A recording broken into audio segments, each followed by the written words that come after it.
आज ना रात्रीच्या जेवणाला मी वरण भात बनवते जेवायला. दुपारी थोडंसं उशिरा झालं जेवण, त्याच्यामुळं जास्त अशी भूक पण नव्हती. त्याच्यामुळं अहो म्हणाले काहीतरी लवकर होणारं आणि जास्त असं म्हणजे भूक पण नाही, त्याच्यामुळे मग वरण भात वगैरे असं काहीतरी हलकंच बनव, असं म्हणाले. सोबतच मग मी आता इथं डाळीचा कुकर लावला आहे आणि भातसुद्धा इकडे शिजवायला ठेवला आहे. आता एकीकडे डाळ शिजेपर्यंत मी लगेच फोडणीची सुद्धा तयारी करून घेतली. थोडीशी कांद्याची पात चिरून घेतली, नंतर कोथिंबीर, काही लसणाच्या पाकळ्या, नंतर कढीपत्ता हे सगळं बारीक चिरून घेतले.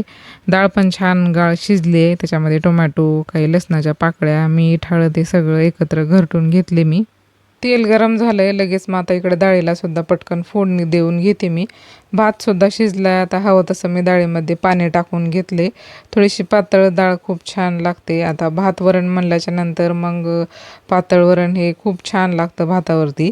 आता जिरे, मोहरी, नंतर कांद्याची पात, कढीपत्ता हे सगळं टाकून घेते.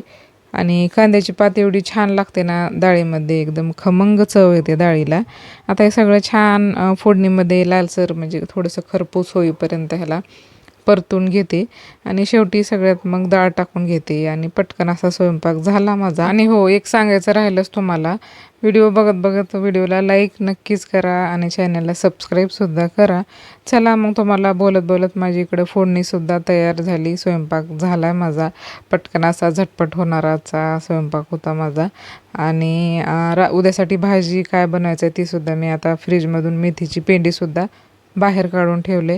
तीसुद्धा निवडून ठेवते. आता रात्रीच ही बाकीची सगळी तयारी करून घेतली की मग सकाळी घाई होत नाही.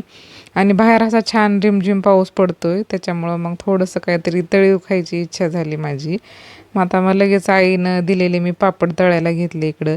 खारोड्या, नंतर चिप्स बनवली होती आईनं, तांदळाच्या पापड्या. आता हे आधी खारोड्या तळायला घेतले होते मी. ते तळेपर्यंत श्रेयाला दम नव्हता. तिला चिप्स खूप आवडतात आईनं बनवलेले. मग तिला आधी मग मी चिप्स तळून दिले आणि तिला आता चिप्सवर थोडासा चाट मसाला टाकून चटपटीत असं खायचं होतं. मग तिला चिप्स आधी सुरुवातीला तळून दिले. आणि दरवर्षी आईचं काम असतं की जसं की पापडं बनवणं, नंतर लाल मिरची वाटून ठेवणं, नंतर डाळी बनवणं, पुन्हा गव्हाच्या शेवया बनवणं, असे बरेचसे कामं आई उन्हाळ्यामध्ये करत असते. आणि यामध्ये खूप मेहनत असते आणि त्याच्यामध्ये एक आईच्या हातची चवसुद्धा असते. जसं की आता हे आठवण आलं की तिच्या हातचं हे बनवून खाणं, असं असतं आईचं प्रेम. चला, माझा छोटासा व्हिडिओ होता. तुम्हाला कसा वाटला आहे नक्कीच कमेंट करून सांगा. भेटूया पुढच्या व्हिडिओमध्ये. तोपर्यंत बाय.